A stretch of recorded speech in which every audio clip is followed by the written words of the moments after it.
Welcome to Pints with Aquinas, episode 49.5.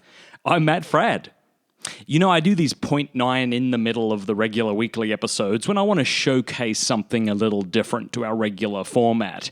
There was just a debate that took place in Ireland between the chair of Atheist Ireland, Michael Nugent, and theistic apologist William Lane Craig. William Lane Craig is an evangelical apologist, and in my opinion, he is the best debater for the existence of God. And so this is about a 2-hour debate, and it was so good.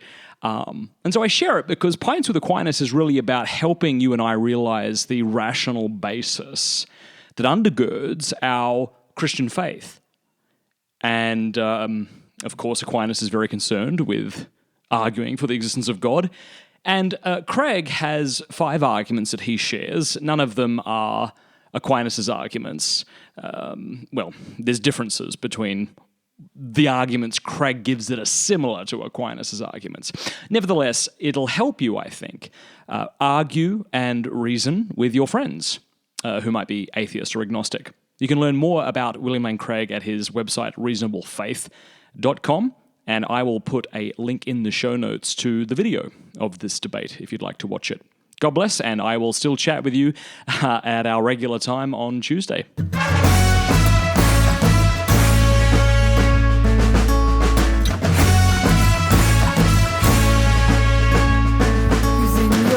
we have 2 very eminent speakers tonight, and I'm going to mention and describe them briefly to you before we pass to our first speaker. Michael Nugent is an Irish writer and activist. He has co-written or contributed to many books and to the comedy musical play I, Kino, which enjoyed a very extended run and a very popular reception some years back in Ireland. He's chairperson of Atheist Ireland, and he describes Atheist Ireland as an advocacy group for atheism, reason and ethical secularization. And he's a vocal spokesperson in Ireland and beyond for atheism, reason and an ethical secular state. He's debated in many universities and has shaped policy by speaking to lawmaking bodies in Ireland, Europe and abroad. And incidentally, he has 2 websites, and both of them are worth looking at. I've listened to some of his podcasts there. One is simply michaelnugent.com and the other is www.atheist.ie. So anyone interested can follow up. We also have Dr. William Lane Craig, who's research professor of philosophy at the Talbot School of Theology, and he's a professor of philosophy at Houston Baptist University. He runs an organization called Reasonable Faith, and again, they've got a website too. It's called www.reasonablefaith.org. And as well as being author of over 30 books, he's author or editor of 30 books, nearly 200 peer-reviewed academic articles in professional journals of theology and philosophy. And he's well known for debates all over the world with famous atheists. I can tell you he's debated some of the biggest, and I'm sure that the names will probably be known to you. And again, I should mention that our host tonight, Christians Union Ireland, are an interdenominational coalition of different Protestant confessions or faiths here, and they're mainly interested in outreach to students and to young people. So this is a very appropriate context for them as well. So I'd like to begin now by inviting Bill to come to the podium and speak for the first 20 minutes. Welcome, Bill.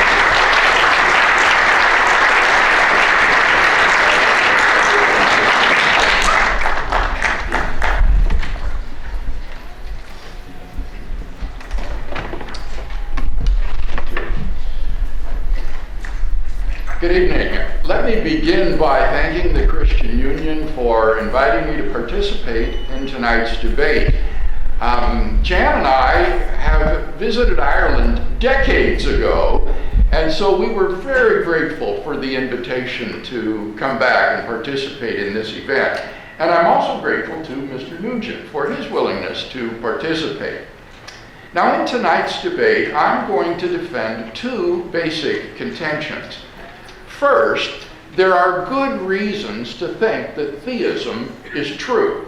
And second, there are not comparably good reasons to think that atheism is true.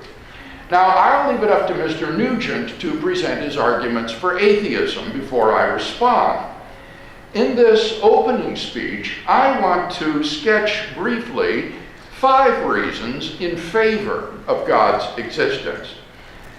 As a professional philosopher, I'm convinced that God makes sense of a wide range of the data of human experience, including philosophical, scientific, ethical, historical, and existential considerations. What are some of these data? Well, number 1, the origin of the universe. Have you ever asked yourself where the universe came from? Typically, atheists have said that the universe is just eternal and uncaused.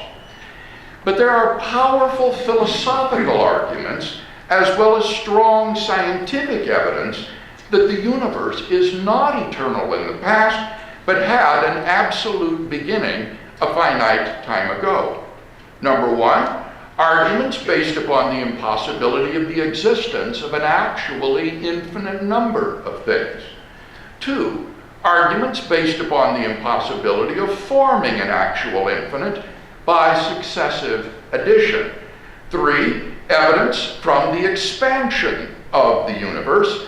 And 4, evidence from the second law of thermodynamics.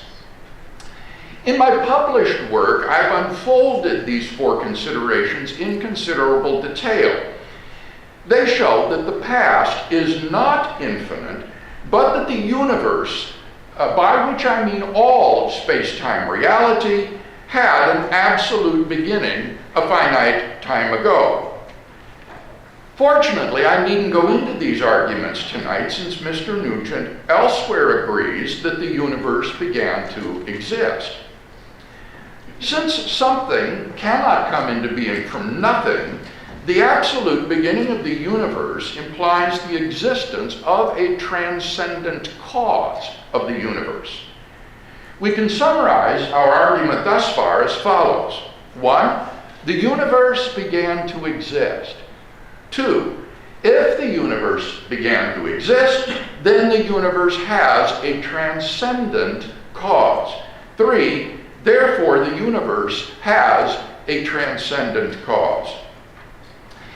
Now, Mr. Nugent actually concedes this conclusion, stating that it is, and I quote, relatively uncontroversial that something caused the universe.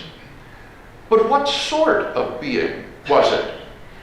Well, from the very nature of the case as the cause of space and time, this cause must be an uncaused, timeless, spaceless, and immaterial being which created the universe.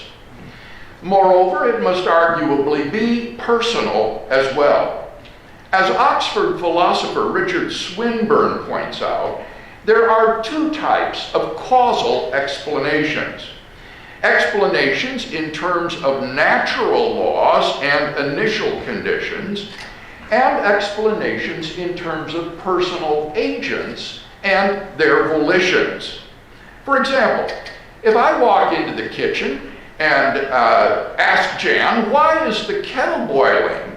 She might answer, the heat of the flame is being conducted by the copper bottom of the kettle to the water molecules, increasing their kinetic energy so that they vibrate so violently that they break the surface tension of the water and are thrown off in the form of steam. Or she might say, I put it on to make a cup of tea. Would you like some?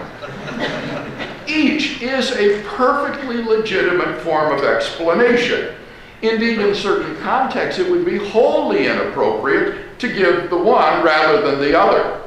Now, a first state of the universe cannot have a causal explanation in terms of natural laws operating on initial conditions, since there is no prior physical state.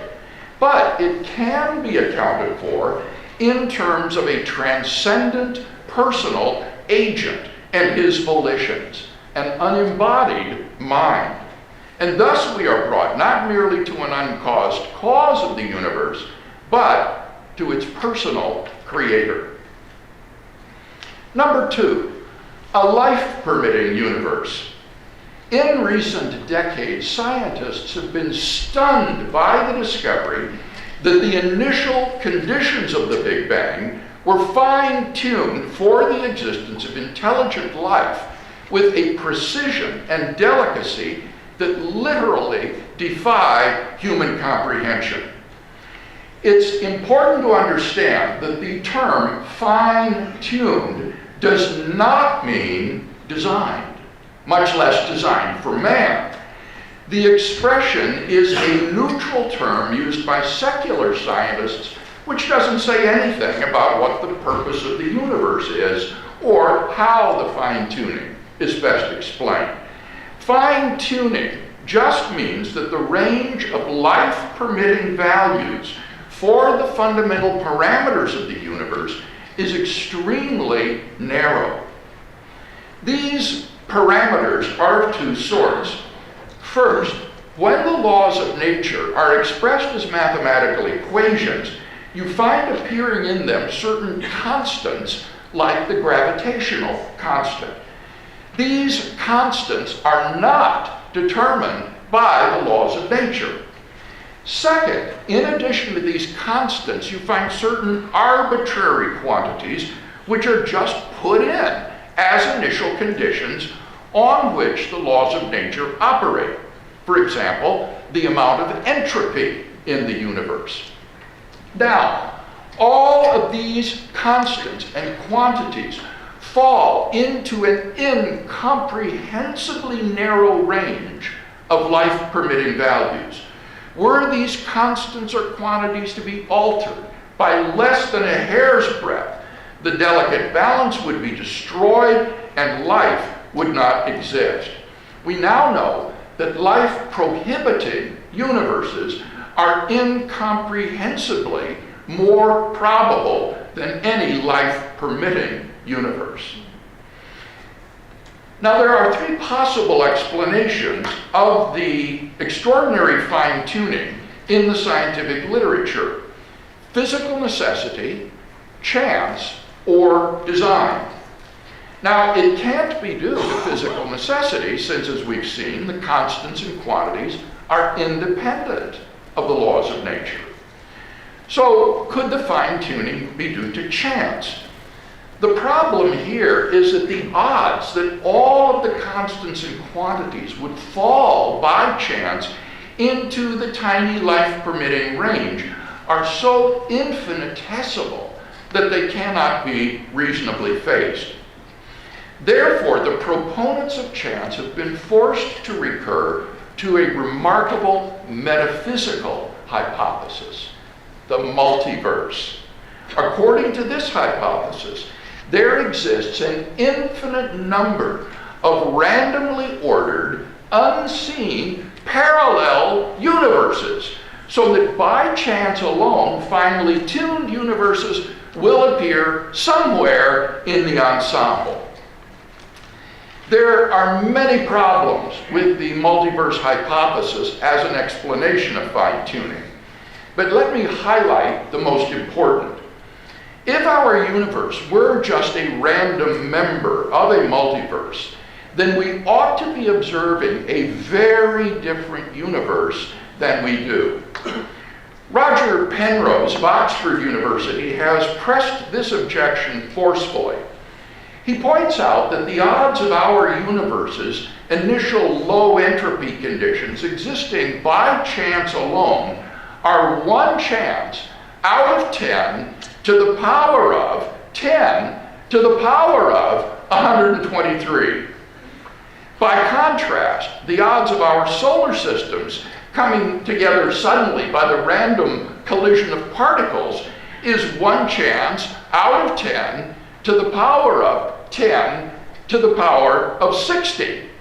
This number, says Penrose, is utter chicken feed in comparison to 10 to the 10 to the 123. What that means is it is far more likely that we should be observing an orderly patch no larger than our solar system, since a universe like that is so unfathomably more probable than a finely tuned universe like ours. In fact, the most probable observable universe is one which consists of a single brain which pops into existence by a random fluctuation with illusory perceptions of the external world. So, if you accept the multiverse hypothesis, you're obligated to believe that you are all that exists, and that this auditorium, your body, the earth, and everything you perceive are illusions of your brain. No sane person believes such a thing. On atheism, therefore, it is highly improbable that there exists a randomly ordered multiverse. With the failure of the multiverse hypothesis, the alternative of chance collapses.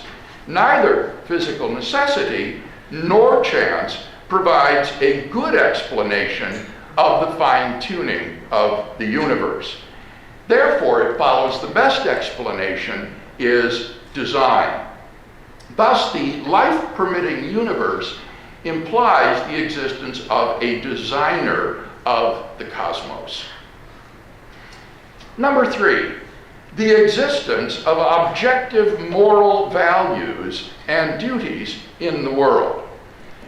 Our first two arguments give us a creator and designer of the universe, but they don't tell us anything about his moral character. How do we know that he is good? My third argument addresses that question. Premise 1 states, if God did not exist, objective moral values and duties would not exist. Michael Nugent agrees with this premise. On his view, morality is just, and I quote, a property of our brains, an evolved trait of social animals that enables us to live together. Just as a troop of baboons exhibit empathy and reciprocity because natural selection has determined it to be advantageous in the struggle for survival, so their primate cousins, Homo sapiens, have evolved similar behavior for the same reason. As a result of socio-biological pressures, there has emerged among Homo sapiens a sort of herd morality that functions well in the perpetuation of our species. But on the atheistic view, there isn't anything that makes this morality objectively binding and true. But that leads us to our second premise, that objective moral values and duties do exist. In moral experience, we apprehend a realm of moral values and duties that impose themselves upon us. That does not imply that our moral experience is infallible, but only that it is not wholly delusory. Our apprehension of the moral realm is analogous to our apprehension of the physical realm. Just as in the absence of some defeater, we are rational to trust the fallible deliverances of our five senses, that there really is a world of physical objects out there, so too, in the absence of some defeater, we are rational to trust our moral apprehensions. And there is no such defeater. As the philosopher Louise Anthony so nicely puts it, any argument for moral skepticism will be based upon premises which are less obvious than the reality of objective moral values themselves. Some things are really wrong. Actions like rape, cruelty, and child abuse aren't just socially unacceptable behavior, they're truly evil. When Mr. Nugent denounces God for doing certain allegedly immoral acts, he actually bears witness to the truth of this premise. For in the absence of objective moral values and duties, no one can be condemned for doing anything, including God. But if at least some objective moral values and duties exist, then it follows logically and inescapably that 3, therefore God exists. Number 4, the historical facts concerning Jesus of Nazareth. The historical person, Jesus of Nazareth, was by all accounts a remarkable individual. Historians have reached something of a consensus that Jesus came on the scene with an unprecedented sense of divine authority, with the authority to stand and speak in God's place. He claimed that in himself the kingdom of God had come, and as visible demonstrations of this fact, he carried out a ministry of miracle working and exorcisms. But the supreme confirmation of his claim was his resurrection from the dead. If Jesus did rise from the dead, then it would seem that we have a divine miracle on our hands, and thus evidence for the existence of God. Now, most people would probably think that the resurrection of Jesus is something you just believe in by faith or not. But there are actually 3 facts recognized by the majority of historians today, which I believe are best explained by the resurrection of Jesus. Fact number 1. On the Sunday after the crucifixion, Jesus' tomb was discovered empty by a group of his women followers. According to Jakob Kramer, an Austrian specialist, by far most scholars hold firmly to the reliability of the biblical statements about the empty tomb. Fact number 2. On separate occasions, different individuals and groups saw appearances of Jesus alive after his death. According to the prominent New Testament critic Gerald Ludemann, it may be taken as historically certain that the disciples had experiences after Jesus' death in which Jesus appeared to them as the risen Christ. These appearances were witnessed not only by believers, but also by unbelievers, skeptics, and even enemies. Fact number 3. The original disciples suddenly came to believe in the resurrection of Jesus despite having every predisposition to the contrary. Jews had no belief in a Messiah who would be defeated and executed by his enemies. And Jewish beliefs about the afterlife precluded anyone's rising from the dead to glory and immortality before the end of the world. Nevertheless, the original disciples came to believe so strongly that God had raised Jesus from the dead that they were willing to die for the truth of that belief.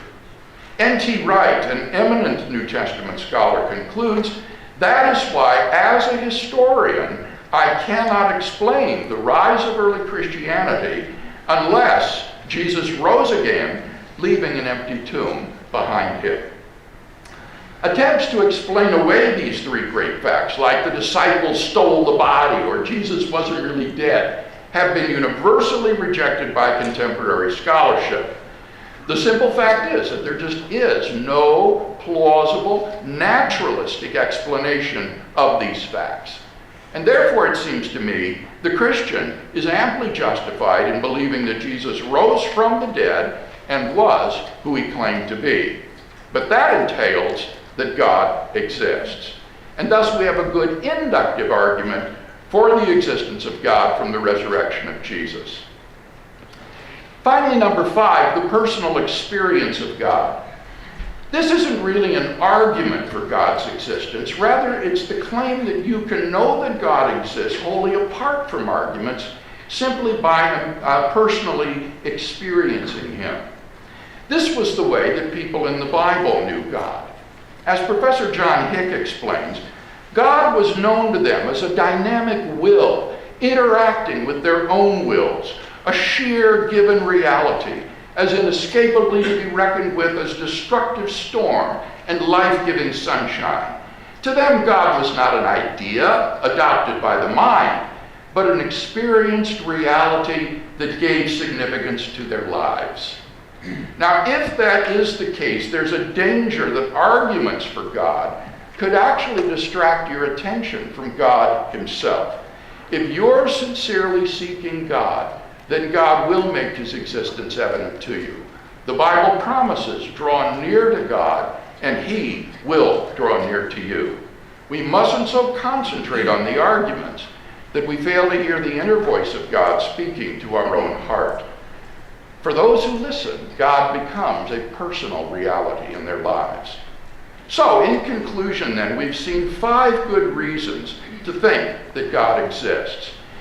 If Mr. Nugent wants us to believe that God does not exist, then he must first tear down all 5 of the arguments that I presented, and then in their place erect a case of his own to show that God does not exist.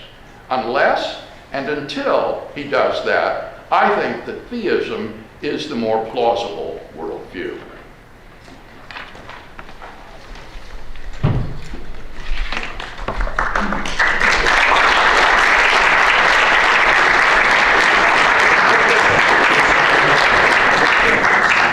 Thank you very much indeed, Professor Craig, and thank you indeed as well for keeping within the allotted time. I would now like to invite Michael Nugent of Atheist Ireland to present his case.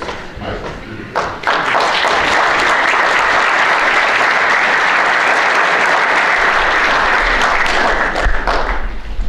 Are we going to take that down? Your job, Michael.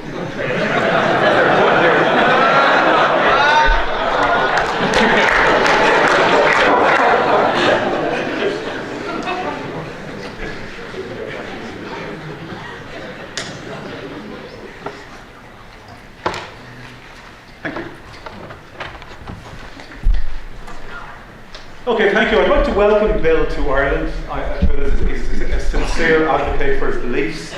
A week ago, I debated an equally sincere Hamza Tsortsis, whose path to Islam was very like Bill's path to Christianity. They were both in school at the time, and they both had an experience of faith after a conversation with a classmate, and they each committed their lives to spreading the word of God and Allah, respectively.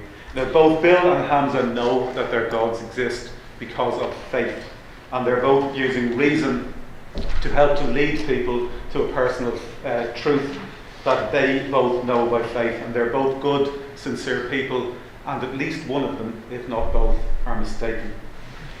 I strongly believe there are no gods, so I'm a strong atheist. I also don't claim to be able to know that there are no gods, so I'm also an agnostic. I'm always happy to say, even on the question of whether there is a God, that I might be mistaken. But at the moment, I am as confident that the Christian God does not exist as Christians are that Thor does not exist. Does not God exist is not merely a technical claim about how the universe came to be. It is also a claim about having moral authority to tell people how to live their lives, and that puts a strong onus of proof and a strong responsibility on people making that claim. I want to suggest tonight, as Bill has somewhat alluded to in his last couple of comments, that essentially we're talking today about whether the Christian God exists. Because for any other God, both Bill and I will simply agree that they don't exist. Our only area of difference is whether the Christian God exists. So how do we evaluate what's most likely to be true? Well, I suggest, unlike Bill's last point, I suggest that faith and personal experience are the worst and least reliable ways of identifying what's true. They result in different people coming to different beliefs about the same reality. Applying reason to evidence is the most reliable way because it can more reliably result in different people coming to the same beliefs about the same reality. And when we apply reason to reality, I'm going to suggest tonight that the idea of a God seems implausible, that reality and morality both seem as they would expect them to be if there was no God, and that there is a relentless pattern of natural explanations replacing supernatural explanations. I'm going to start with the idea of the Christian God seeming implausible, obviously to somebody who doesn't already believe in it. That Christians typically believe that their God is a pure mind without a body, perfect and changeless, a first cause beyond time and space, all-knowing, all-powerful, and all-good. Well, here are 20 reasons why that seems implausible. A pure mind without a body is an invented convenience, because we have no evidence that a mind can exist without a body or a brain or a source of energy, and a lot of evidence to suggest that it can't. Even if we explore this invented convenience, a pure mind without a body might be aware of the existence of matter, but it couldn't interact with that matter. because there would be no mechanism for it to do so. If this God is changeless, then it cannot create anything, because it would have to change in order to do so. Even if you believed that it simply willed matter into existence, which is another invented convenience, then that act of will would be a change within that supposedly changeless mind. But if this mind is perfect, then it couldn't change anyway, because it would either become more perfect, which is impossible, or less perfect, in which case it would no longer be perfect. Even if it could change, it would not want to change, because being perfect, it would have no desire to do anything. If you respond that it was changeless, but it changed after it created the universe, or when it created the universe, then it is simply false to say that it is changeless. Or could it change back to being changeless? And how would that change happen? If the God is no longer changeless, or beyond time and space, then it may have ceased to exist sometime in the last 14 billion years. If this God is all perfect and all good, then it would have created a perfect universe. At a minimum, a perfect universe would not contain suffering or evil. If you respond that even a perfect God can only do what is logically possible, then it is logically possible to have a universe without suffering or evil. If you respond that the universe is actually perfect, but we just don't understand how, then why would the God have to intervene in this perfect universe through miracles? The Euthyphro dilemma still remains. Does the God command things to be good for arbitrary reasons? Or does it identify things as being good because they correspond to independent standards of goodness? If you respond that God's nature is to be good, and that gets you off, it doesn't, the dilemma still remains. Is the God's nature good for arbitrary reasons, or is it good because it corresponds to independent standards of goodness? All of the arguments for an all-good God can just as easily be used to support the idea of an all-evil God who gives us free will because it wants us to do evil voluntarily rather than force us to do evil. If this God is all-knowing, then it knows the taste of strawberry yogurt. But if it doesn't have a body or senses, then how can it know the taste of anything? And if you respond to that by saying, well, what it knows is it knows the truth of propositions, then it is not all-knowing, it is less than all-knowing. If this God is all-knowing, then it knows what we're going to do in the future. But if it knows that, then either we don't have free will, or else the God has consciously created free agents that it knows will do evil. If this God cares about humans on planet Earth, then at a minimum it could have given us all the same information and the same moral messages.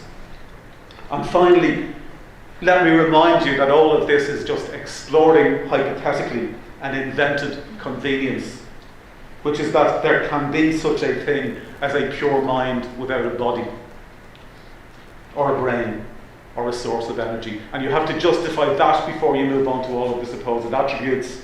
And you have to justify it in the actual world of reality, not just in the invented universe of discourse of theology.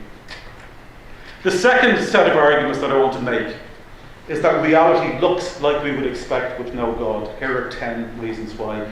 Theists believe that this God created the universe out of nothing, but the modern study of physics is based on patterns and not causes, and it only allows us to examine back as far as the Big Bang. We simply don't know what might have happened before that.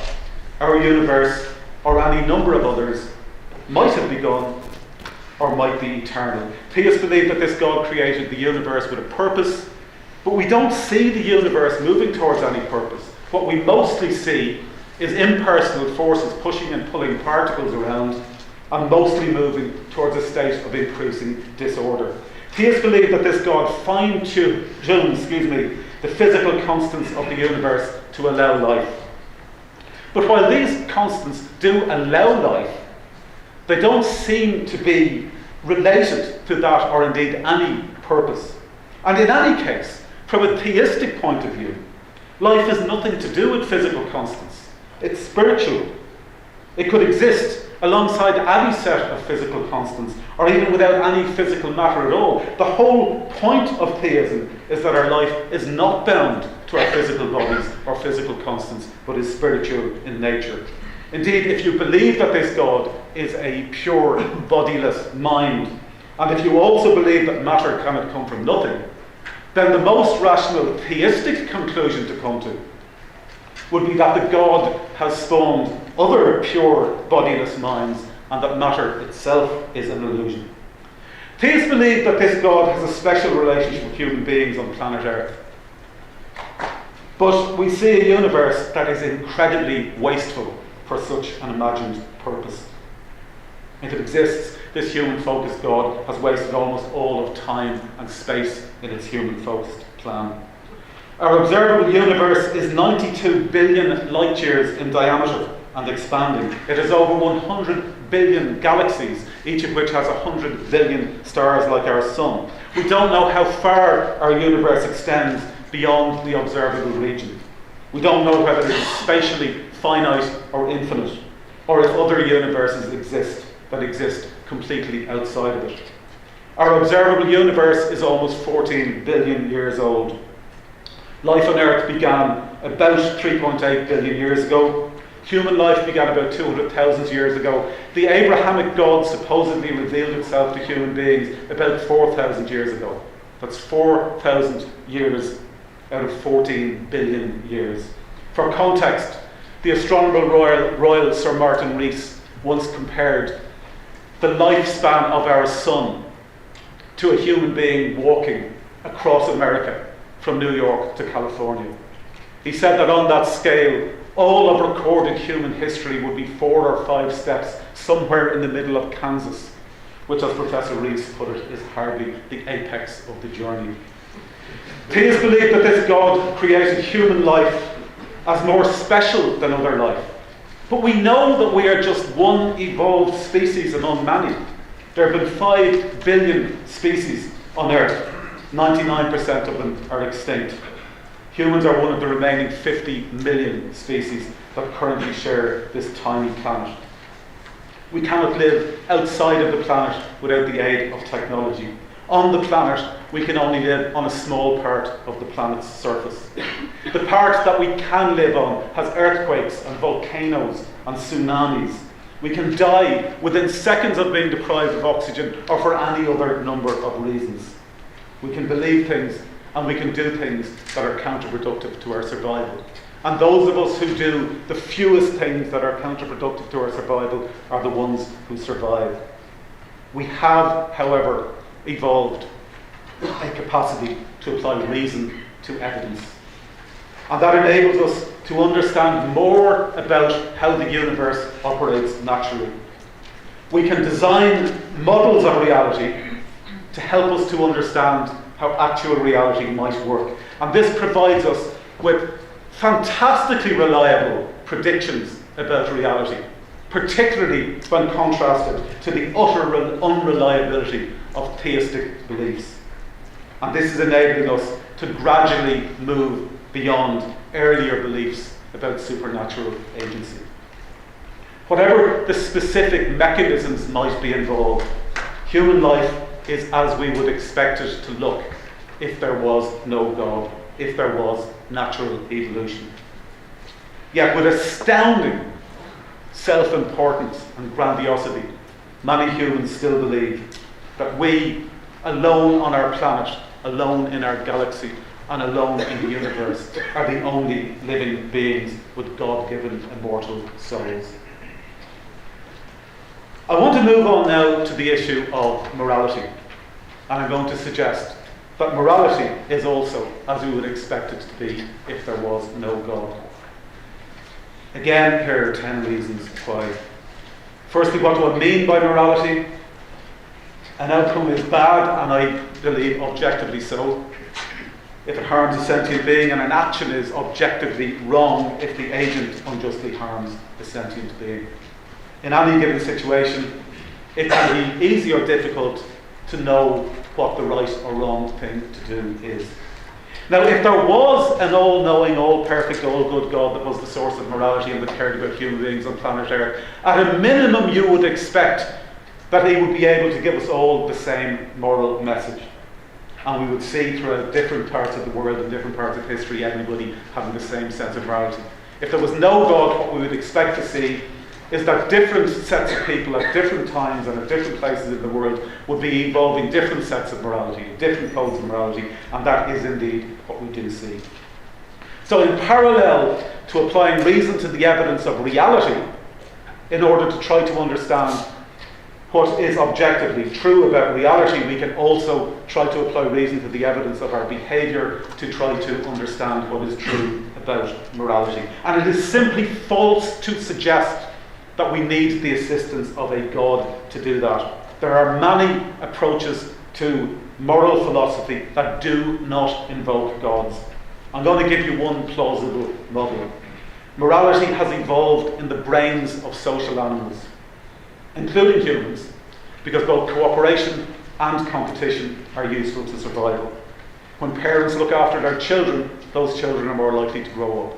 When tribes cooperate in looking for food, those tribes are more likely to survive. And so genes for caring for children and genes for cooperating tend to be passed on from generation to generation and become more common. Now we see three phases of morality among social animals. The first phase is empathy and compassion. The second phase is cooperation and reciprocity. And the third phase is understanding, fairness and justice. And many non-human animals will exhibit these types of morality. There was an experiment where rats would refuse food if they saw that when they ate the food another rat was electrocuted. We said a lot about human morality, setting up an experiment like that. There's another experiment where monkeys were given food if they put a token into a slot.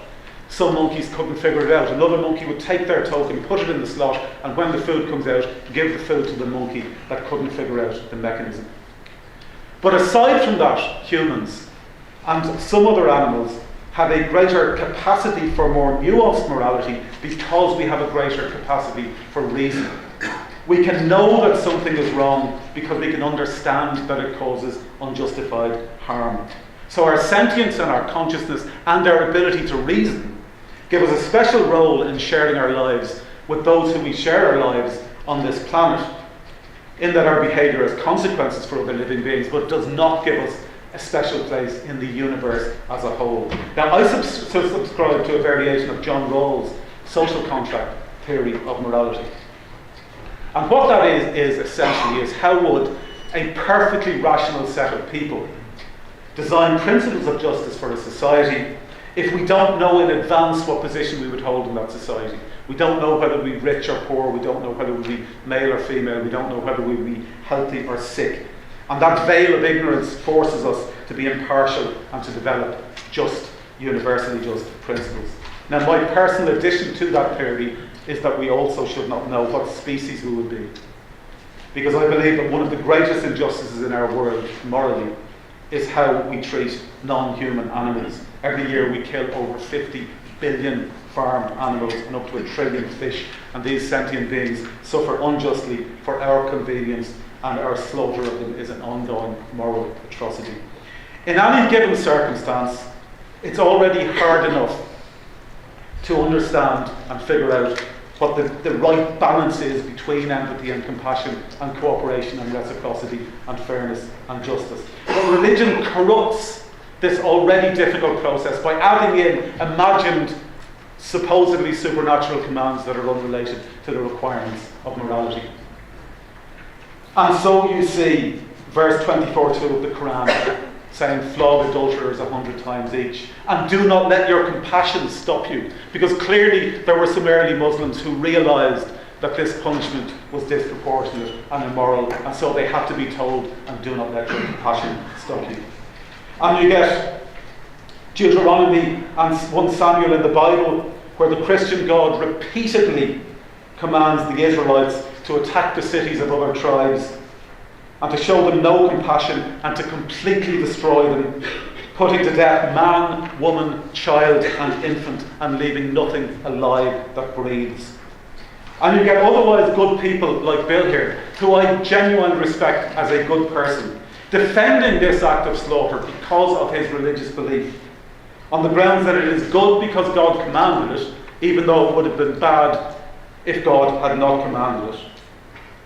including defending the slaughter of infants and children on the basis that they would go straight to heaven. Not only is belief in a God not needed for morality, but belief in a God can actively corrupt our natural morality, even in the mind of an obviously good man like Bill. I'll address Bill's opening arguments in my next contribution. And Bill, I know I've given you a lot to respond to here, and I would like you to respond to as much as you can. But while you're doing so, can you please prioritise responding to these questions?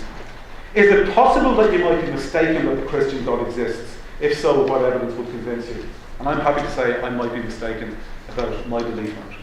How do you justify the supposed existence of a pure mind without a body when there is no evidence that such a thing can exist? And by what mechanism could such a thing create and interact with matter? Is it logically possible to have a universe without suffering or evil? Why is God's nature good? Is it good for arbitrary reasons or because it corresponds to independent standards of goodness? How do you justify as objectively moral the Christian God repeatedly ordering the Israelites to slaughter children and infants of other tribes? And to summarise my overview, is there a God? I don't know. Bill doesn't know, none of us know. What's the most reliable way of finding out? I suggest that faith and personal experience are the least reliable, and that applying evidence to, or reason to evidence is the most reliable. When we apply a reason to evidence, we notice that the idea of a God is implausible. We notice that reality and morality are as we would expect them to be if there was no God. And we also notice that natural explanations are relentlessly replacing supernatural explanations. And while there are still some questions that we still don't understand the answers to, I suggest on the basis of that relentless flow of natural explanations replacing supernatural ones and nothing going in the opposite direction, that it is more reasonable than not, until we get evidence to the contrary, to believe that there is no God. Thank you very much.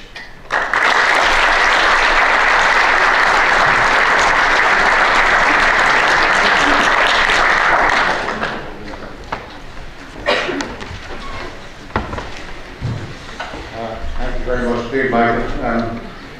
My comments that on my Twitter account and Facebook accounts, I'm getting some comments in while this is going on, and I like one that says, will she be there? And another questioner says, how will this be decided? How will the winner be determined? A lightning bolt? We now move on to the first stage of the rebuttals, and I'd like to invite Professor Craig. He has 11 minutes for this stage of rebuttal. Bill.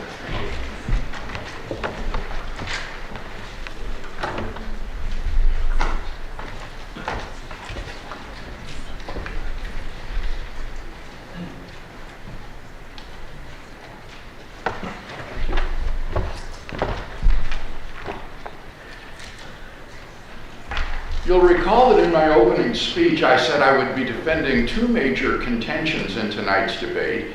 First, that there are good reasons to think that God exists, and secondly, there are not comparably good reasons to think that atheism is true.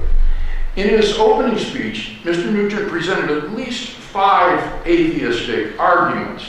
Number one, he said there's no evidence that a mind might exist without a body. I have 2 points of response. First, we are acquainted with ourselves as immaterial persons. Reductive materialism doesn't work because mental properties are not identical with physical properties. For example, the brain is not jubilant or sad. Epiphenomenalism, that is the view that the physical brain has mental properties, is incompatible with self-identity over time, intentional states, thinking about things, with freedom of the will, and with mental causation. So it seems to me that the best view of ourselves is some sort of dualist interactionism. We are free agents who cause effects in our body. We are material selves. But secondly, I've given arguments in my opening speech for the existence of a transcendent personal creator and designer of the universe and source of objective moral values. Those arguments require that there be a transcendent immaterial mind, and so that demonstrates the existence of such a thing. Number two, he says that if God is changeless, then it would be impossible for him to interact with the world. I agree with that, and the changelessness of God is not an article of the Christian faith. I myself don't believe in God's changelessness. Number three, he said, if God is omniscient, it precludes human freedom. I spent 7 years studying the relationship between divine foreknowledge and human freedom, and the argument for theological fatalism is simply logically fallacious. To say that necessarily because God foreknows X, X will happen, and that God foreknows X, therefore necessarily X will happen, commits a fallacy in modal logic. So if he's going to defend fatalism, he needs to show us how his reasoning doesn't commit that logical error. Fourth, he says, what about all the evil in the world? Isn't that inconsistent with God's existence? Not at all. The atheist has an enormous burden of proof to show that it is logically impossible that God could have morally sufficient reasons for permitting the evil and suffering in the world, and no atheist has ever been able to carry that burden of proof. And for that reason, the logical problem of evil is today recognized as bankrupt by both theists and atheists alike. Paul Draper, a prominent atheist philosopher, says logical arguments from evil are a dying, dead breed. Even an omnipotent and omniscient being might be forced to allow evil for the sake of obtaining some important good. So the atheist has not been able to sustain the burden of proof, showing the logical impossibility of the coexistence of God and evil. Finally, Mr. Nugent says that God's existence is less probable given certain facts in the world, such as the vastness of the universe, the rarity of human life, the suffering of life in life, and so on. Now, I simply disagree with that probability assessment. But even if I were to concede that these facts would be more probable on atheism than on theism, it doesn't follow logically from that atheism is therefore more probable than theism. That represents a logical leap that ignores crucial factors in how probabilities are calculated. If the prior probability of theism is high, that is to say, if there are good arguments for God's existence, then any improbabilities alleged by Mr. Nugent are simply swamped. So the question is, are there good arguments for theism? Well, that takes us back to my first contention, where I present 5 reasons on behalf of God's existence. First, the origin of the universe. All that Mr. Nugent said in response to this argument is that scientists don't know what there was before the universe. Well, science doesn't deal in certainties, but scientists do have a pretty good idea of what there was before the Big Bang, namely, nothing. There wasn't anything prior to the Big Bang because the Big Bang represents the origin of space and time themselves. Moreover, the philosophical arguments for the finitude of the past show that the universe had an absolute beginning, and thus we have good grounds for thinking that the universe had an absolute beginning. Since something cannot come out of nothing, there must therefore be a transcendent cause of the universe. And you remember Professor Swinburne's argument as to why this is plausibly a personal creator. Number 2, a life-permitting universe. Here Mr. Nugent says that life could exist without fine-tuning. Well, yes, if you believe in the existence of God, you could have a miraculous creation of life. But the point is that in any universe governed by our laws of nature, life cannot exist without the fine-tuning of these constants and quantities. And he needs to explain to us, if he denies design is the best explanation, what is the best explanation for why these constants and quantities all fall into this infinitesimal life-permitting range? Chance, the multiverse, physical necessity, none of those explanations are as good as design. Thirdly, the moral argument for God's existence. Here Mr. Nugent, I think, is deeply inconsistent. On the one hand, he says that morality is evolved because we're social animals. Now, if he uses that in his argument to say that there are no objective moral values, that is a textbook example of the genetic fallacy, which is trying to invalidate a point of view by showing how someone came to hold that point of view. He needs to show that in holding to his atheism, that he would be consistent in saying that there are objective values. Now, he responds, well, the Euthyphro dilemma shows that God cannot be the source of moral values and duties. Not at all. The Euthyphro dilemma is a false dilemma. God's nature is what Plato called the good, and it expresses itself to us in the form of divine commands which constitute our moral duties. It makes no sense to ask, what if God's nature were different? Because these are essential properties of God. He is essentially loving, kind, fair, compassionate, and so forth. And therefore, our moral duties are constituted by his commandments, and those are not arbitrary, but rooted in the essential nature of God himself. Mr. Nugent then responds that God could be evil, not if this moral argument is correct. Evil is a privation of goodness. Evil has no positive ontological status. It is the absence of goodness. So even if there were an evil supernatural being, there must still exist a higher God, a higher good God, which this lesser being fails to live up to, fails to approximate the standards of the absolute standard of goodness. So you can't say that the ultimate explanatory source of morality is evil rather than good. Mr. Nugent says killing animals is an injustice. What's odd about this is it is precisely his atheism that justifies this sort of behavior toward animals. Listen to what Joel Marks, a naturalist, says. He says that there was one thing I knew in this entire universe. It was that some things are morally wrong. It is wrong to toss chicks alive and conscious into a meat grinder, as happens in the egg industry. It is wrong to scorn homosexuals and deny them civil rights. It is wrong to massacre people in death camps. I knew in all my soul, with all my conviction, that they were wrong, wrong, wrong. But suddenly I knew it no more. I was not really skeptical or agnostic about it. I had come to believe and still believe that these things are not wrong.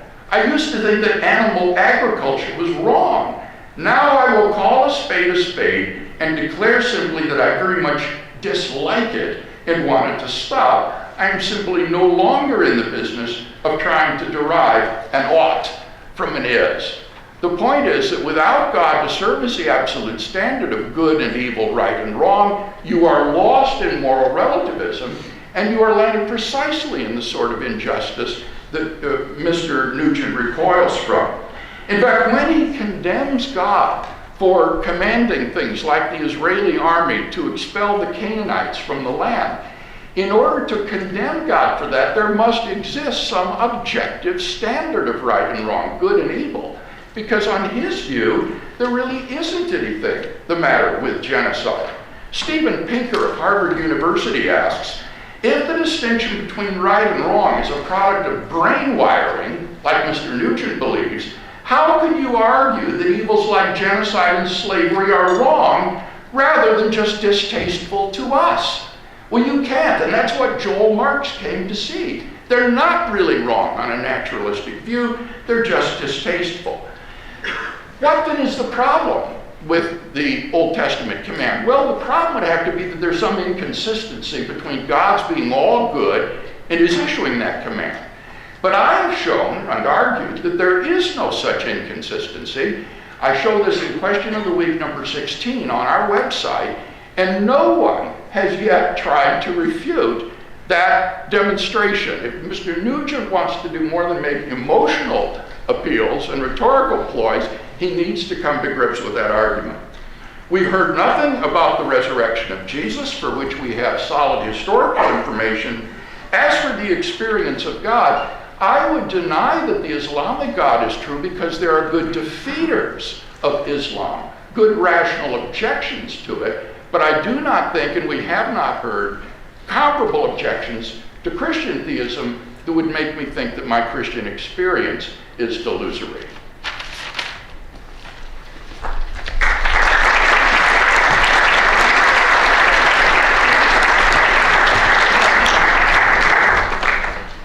Thank you very much indeed for acknowledging Michael to rebut the first rebuttal. And just to remind you, we have two further exchanges from two speakers, and then there will be a short break. Thank you.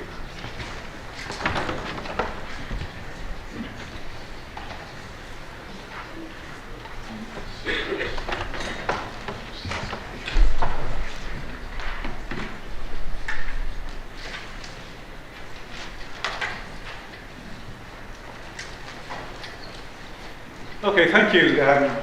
I said before, I think that Bill is an intelligent and sincere Christian apologist, and he defines apologetics as making a case for the truth of Christianity, and he approaches it like a barrister in a court case, and he's very good at that.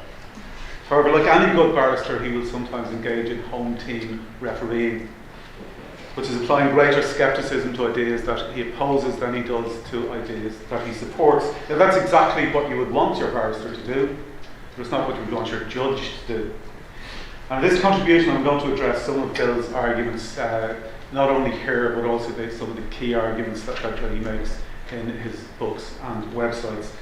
The Kalam argument is Bill's key argument, and I've actually shifted a little bit more away from that. There was some parts of that I did agree with. I did think at one stage that it was relatively uncontroversial to think that the universe had a cause. I still think possibly, but I'm more open on that now, having studied more into the quantum physics of the beginning of whatever the expansion of the universe was.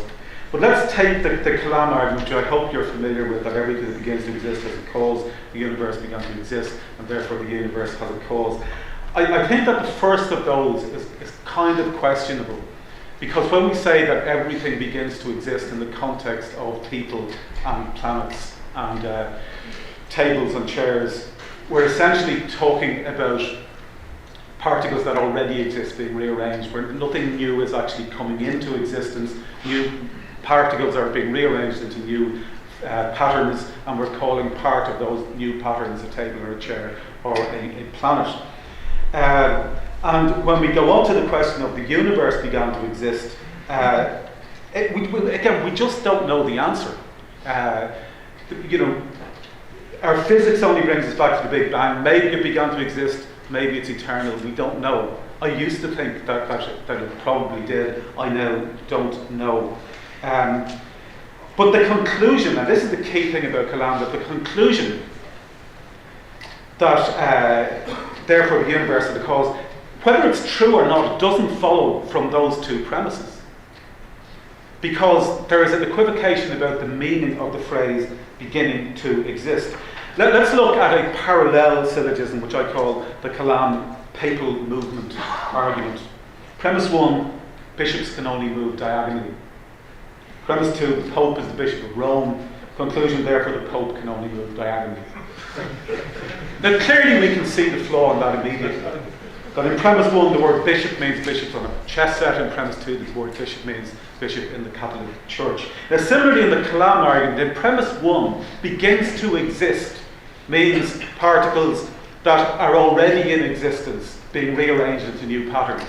But in premise 2, begins to exist means particles that never existed coming into existence out of nothing. Now, Bill has previously acknowledged that problem using the concept of Aristotelian material and efficient causes, in that this table here or that table there would have a material cause, which is the wood and the metal and the nails, and an efficient cause, which is the carpenter who put them together. But Bill has accepted that having a creation for nothing may seem implausible because it doesn't have a material cause, but he says that it's even more implausible to have something that has neither a material nor an efficient cause.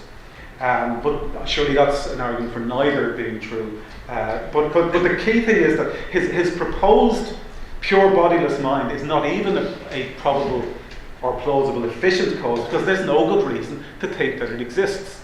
And the point that Bill made there about, we ourselves have our own consciousness, that's because we have bodies.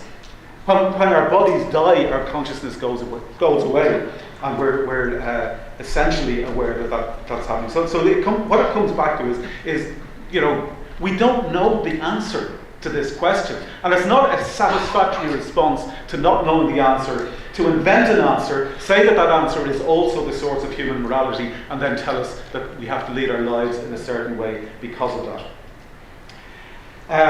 There are several papers that are one particular paper that's cited in support of the idea that the universe had a cause by Bordy, Guth and Vilenkin. And that particular paper, I think, is a lot more nuanced than some people believe. What they are essentially talking about is not whether the universe had a beginning, but whether the expansion phase of the universe had a beginning. The two main authors that are publicly talking about this issue, which is Alan Guth and Alexander Vilenkin, both have different opinions on it. They both say that it's about the expansion of the universe. Alan Guth says he suspects the universe didn't have a beginning. Alexander Vilenkin suspects that the universe did have a beginning. But the paper itself doesn't talk about the universe having a beginning, it talks about the expansion of the universe having a beginning. The teleological argument, again we're down to the physical necessity, chance or design. Again, that's kind of questionable because I hope you notice what Bill did there, that he applied great skepticism to the two options that he disliked, and then effectively gave a free pass by default to the remaining option that he liked because it's the only one left. But first of all, we don't know whether it's the only option left. And secondly, as I've said before, intelligent design by a God is the oddest of the options for fine-tuning physical constants, because from a theistic perspective, a God wouldn't need to fine-tune physical constants. And from a scientific perspective, when Sean Carroll debated Bill, he's a cosmologist, he argued that with different parameters, other forms of life might exist, that physicists may end up revising their understanding of the parameters, and that even if you think the parameters are fine-tuned, some of them would be massively over-tuned for the purpose of life. And the multiverse idea, I'll go into the multiverse idea in my next contribution, but there is data from the most recent thing, which is the Planck mission, to suggest that it's favouring models of inflation that would lead to a multiverse. I want to move on to the moral argument, because and it's key, it doesn't flow from the others. Here's another parallel syllogism, which I call the morality from creation argument. Premise 1, the universe might have begun to exist. Premise 2, the universe might have had a cause. Conclusion, therefore you can't wear condoms. Now there's no connection between those things, even if you believe that a God exists. So you need to justify the unrelated claim that the cause of the universe, whatever it may be, if it exists, cares about what we do. And the premises that Bill used effectively start by self-defining that God is the source of morality. If you don't start by accepting that God is the source of morality, then the syllogism doesn't work. I could just as easily argue that if the morality quark does not exist, then objective morality doesn't exist. It doesn't make it true. But I haven't done that. What I have done is I've given a plausible scenario for objective morality without invoking gods, involving a combination of evolutionary factors and the ability to reason, articulated through a vegan variation of Rawls' social contract theory. Now, the moral philosopher Shelley Kagan put a similar argument to Bill when he debated morality with him. And Bill's response was that such a scenario doesn't give our actions any eternal cosmic significance. And Shelley Kagan responded, and I agree, that that doesn't mean that our actions have no significance. Actions can have significance without having eternal cosmic significance. And Bill replied that seemed hopeless to him. And Shelley replied, and I agree, well, it doesn't seem hopeless to me. And even if it did seem hopeless to all of us, that still wouldn't make it false. And finally, there are several questions about the Christian moral argument. Two I've already asked. Here's another question that Shelley Kagan raised that I think is quite interesting. If the point of moral duties on the cosmic scale is that the good are rewarded and the bad are punished for eternity, then how is it just that people who lead morally evil lives can escape their eternal punishment by simply repenting on their deathbed? I want to now move on to some examples finally for this part, some examples of Bill's home team refereeing. On his website and in his books, he applies greater skepticism to ideas he opposes than to ideas that he supports, which is understandable if you're trying to prove something that you already are convinced of the truth of. But his overall case depends on the cumulative effect of all of the arguments, and so that's weakened if the arguments for some points undermine the arguments for others. On his website, Bill was asked why his theistic arguments seem to depend on contradictory metaphysical systems. And Bill replied that he deliberately crafts his arguments to not depend on any metaphysical system so that they can be accepted by people of varying metaphysical outlooks, because that broadens their appeal and makes them more immune to refutation. If so, that places advocacy for an existing belief ahead of searching for the truth. When opposing physical necessity as a response to the question of fine-tuning, Bill says that this is a radical position put forward without any proof. Yet when defending design, he says that God is a pure mind without a body, which is a radical position put forward without any proof. When opposing the multiverse as a response to the question of fine-tuning, Bill says that the proposed mechanisms for generating a multiverse are vague, and the multiverse may itself require fine-tuning, which would start the problem all over again.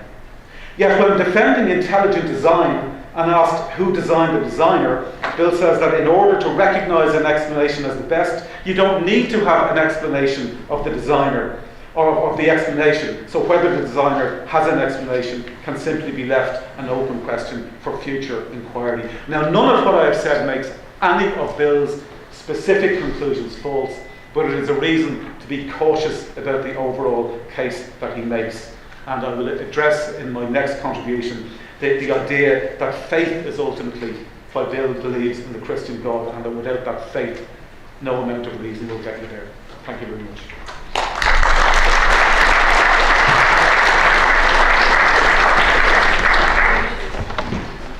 Thank you very much, Mike, and again, thanks to those speakers for keeping to a tough timetable. We have two further 7-minute contributions from each of the two speakers, then a short break, and then you have a chance to ask your questions. So could I call again on Bill, please, for his last 7-minute rebuttal. Thank you.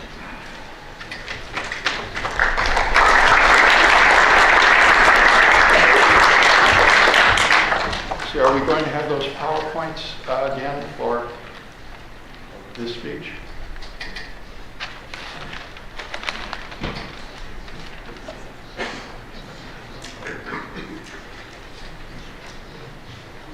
It helps to have the arguments displayed as we speak about them.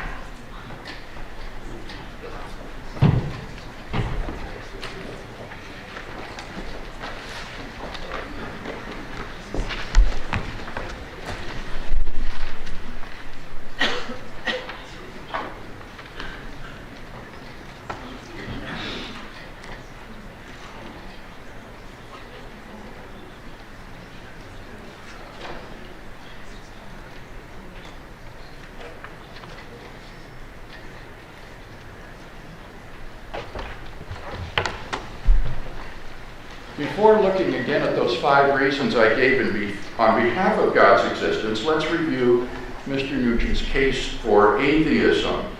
He simply reiterated his argument that there cannot be an unembodied consciousness or mind, but he didn't refute my point that neither reductive materialism nor non-reductive materialism gives a plausible account of the mind-body relation, and he needs to do that if he's going to carry his point.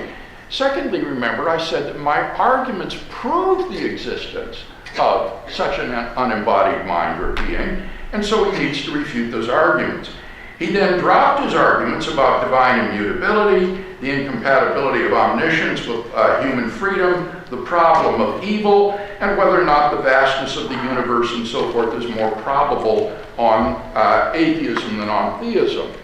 So let's go back then to those 5 arguments that I offered on behalf of the contention one, that there are good arguments to think that theism is true. First, the origin of the universe. Now, Mr. Nugent accuses me of committing equivocation with regard to the phrase begins to exist. I plead not guilty. When I say begins to exist, I use the following definition. X begins to exist at t if and only if X exists at t and there is no time t prime earlier than t at which X exists. That is an intuitive and univocal definition of that concept that holds throughout the argument. He says, but scientists don't know what there was before the beginning. Merely reiterating his former assertion, I explained that there's nothing before the beginning because it is the beginning of space and time itself. He says, well, but the Borguth-Vilenkin's theorem only implies that the current expansion began to exist, not the cosmos. This is simply false. Alexander Vilenkin, in his book, Many Worlds in One, states, it is said that an argument is what convinces reasonable men, and a proof is what it takes to convince even an unreasonable man. With the proof now in place, cosmologists can no longer hide behind the possibility of a past eternal universe. They have to face the problem of a cosmic beginning. In the fall of 2015, Vilenkin made the even stronger statement. We have no viable models of an eternal universe. The Borguth-Vilenkin theorem gives reason to believe that such models simply cannot be constructed. Thus, I think we have excellent evidence to think that the universe had an absolute beginning, and since something cannot come out of nothing, there must be a transcendent cause, and I've already argued, using Professor Swinburne's argument, for the personhood of that cause. This argument alone gives us grounds for rejecting atheism this evening. If this were the only argument I carried, it would succeed in showing that atheism is false. Secondly, what about a life-permitting universe? Here, Mr. Nugent, again, simply reiterated that God could miraculously create life without fine-tuning. Granted, but that's irrelevant. That doesn't speak to the issue of the fact that for any universe governed by our laws of nature, these constants and quantities must be exquisitely fine-tuned in order for life to exist, non-miraculously, without violating the laws of nature. And so the question is, what's the best explanation of this? Chance, physical necessity, design? It seems to me that design is the far more plausible explanation. He says, well, with regard to the multiverse, you can just leave it an open question. That wasn't the objection I posed to the multiverse in this debate, which was the problem that we ought to be observing a much different universe if we are just a random member of a multiverse. Remember, the idea of a single brain is the most simple, observable universe that could exist, and that's what we ought to be observing or thinking if we think that a multiverse explains the fine-tuning. As for the moral argument for God's existence, here he appeals to Shelley Kagan and the debate that I had with him. What Kagan holds to is a very different view than Mr. Nugent's. Kagan says that what is right and wrong is what would be determined by a perfectly rational committee of people. The problem with that is that it just begs the question by assuming that a perfectly rational person couldn't be a naturalist like Mr. Nugent, who is a nihilist and doesn't believe there are any objective moral values. So this is part of the same incoherence. Mr. Nugent wants to have his cake and eat it too. He wants to hold that moral values are simply the spin-offs of biological evolution and social conditioning, and yet he wants to exhibit moral outrage and injustice and immorality that is done, and you can't do both. You need to have an absolute transcendent standard for right and wrong beyond sociocultural mores in order to judge what is good and what is evil. And I think that there is no reason to deny our moral experience in this regard. Remember, as I said, any argument for moral skepticism is going to be based on premises that are less obvious than the existence of objective moral values themselves. John Healy, who was the president of Amnesty International, wrote in a fundraising letter, "I am writing to you today because I think you share my profound belief that there are indeed some moral absolutes when it comes to torture, to government-sanctioned murder, to disappearances. There are no lesser evils. These are outrages against all of us. So if you agree with me that there are at least some objective morals and duties, then you should agree that God exists."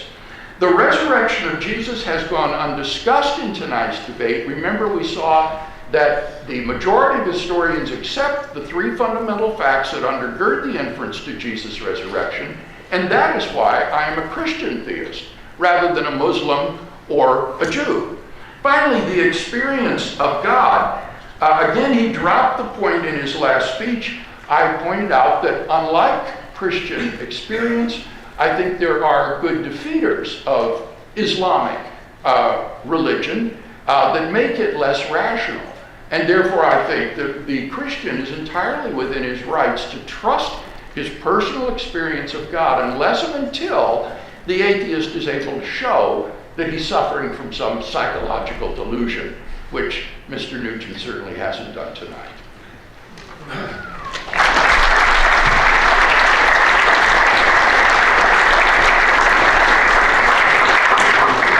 Thank you very much, Professor Craig. Both speakers will, of course, have a final wrap-up of 5 minutes each a little later in the proceedings, but could I now ask Michael for his 7-minute rebuttal?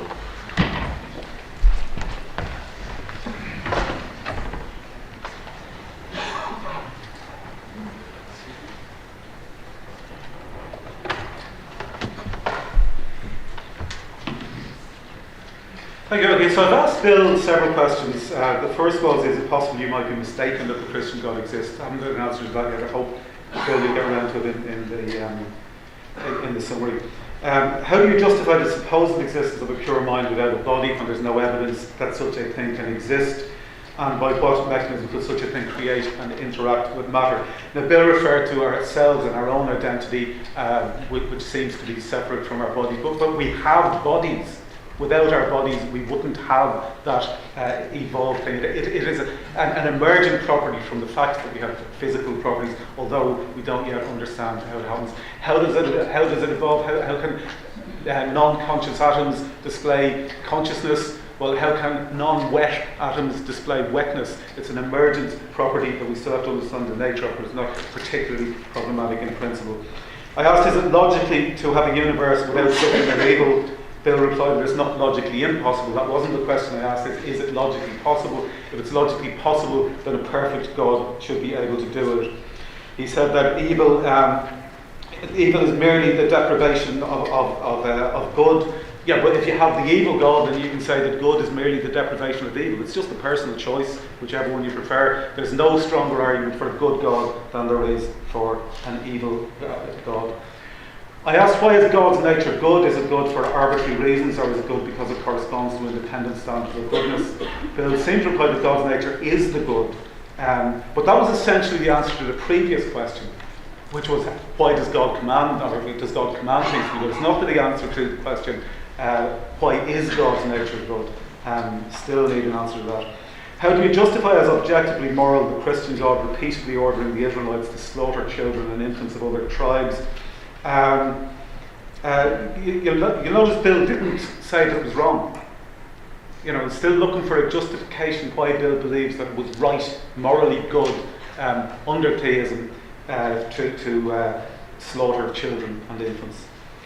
And another question that I asked, that I hope Bill will get around to answering in the summation, is how is it that people can lead morally good lives, can escape their eternal punishment by simply repenting on their deathbeds? Now, there was some talk about the Borde Gut Vilenkin paper, which is quite critical to some of these debates. And what Bill is repeatedly saying is that shows that there was a beginning to the universe. Now, it doesn't. Bill quotes a quote by Alexander Vilenkin, who's one of the authors of the paper, and that quote is accurate. It is what Alexander Vilenkin said. But here's the actual paper. And the only reference in the actual paper to the phrase beginning of the universe, or the concept of beginning of the universe, is when it's referring to a past boundary of the inflating region of space-time. And what the paper says is, what can lie beyond this boundary?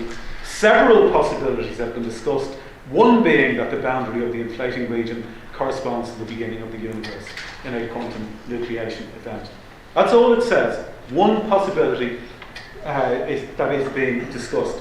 Now, Alan Guth has expressed his belief that he believes it probably doesn't have a beginning, and he believes that it's eternal.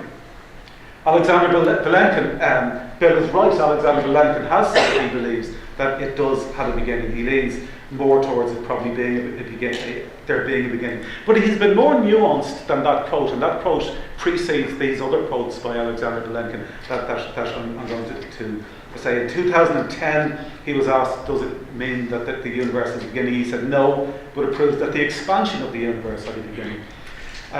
He also said in a follow-up email during that exchange, I would say that the short answer is yes. If you're willing to get into subtleties, then the answer is no, but ... He still thinks the answer is probably yes, and I'm not disputing that. His co-author thinks the answer is probably no. But significantly for the Kalam argument, Alexander Vilenkin also said, I would now like to take issue with the first part of the Kalam argument. Modern physics can describe the emergence of the universe as a physical process that does not require a cause. What causes the universe to pop out of nothing? No cause is needed. If you have a radioactive atom, it will decay, and quantum mechanics give the decay probability in a given interval of time, say a minute. There is no reason why the atom decayed at this particular moment and not another. The process is completely random. No cause is needed for the quantum creation of the universe. Now, the key thing here in terms of these overall arguments is that Bill cannot have it both ways. He cannot quote Vilenkin over his co-author in terms of the idea that the universe probably had a beginning in terms of his premise 2 in Kalam, and yet reject the same analysis by the same scientist in terms of premise 1 of his argument that there must have been a cause. Finally, in terms of the morality, Bill seemed to suggest, or in fact, if I remember correctly, he did suggest that my position is different to Shelley Kagan's. It's not. I did say essentially the same thing, that I do believe in a variation of the social contract theory that John Rawls has put forward, that if perfectly rational people, now it's a thought experiment, it's not real obviously, but if perfectly rational people were to analyse through this veil of ignorance what would be the universally just principles for a society that they would want to live in if they didn't know what position they would have within that society, then that would give you something that is objectively good and bad, objectively right and wrong, because it would be independent of any individual person's belief, because it would be based on pure reason. Now obviously each person would interpret it subjectively, because that's all that we can do with anything. But it's only one of many theories in moral philosophy that don't invoke gods. It's simply false to say that you need a god to understand morality. There are many ways to do it. And I simply reject the idea of the burden of proof that Bill is placing on what he collectively calls the atheist, because I think that it's the other way around. I think that we know that there is a natural world. We all agree on that. And it is the theist that is adding an extra dimension that is in dispute. And so both the onus of proof lies on the theist and not on the atheist. Thank you very much.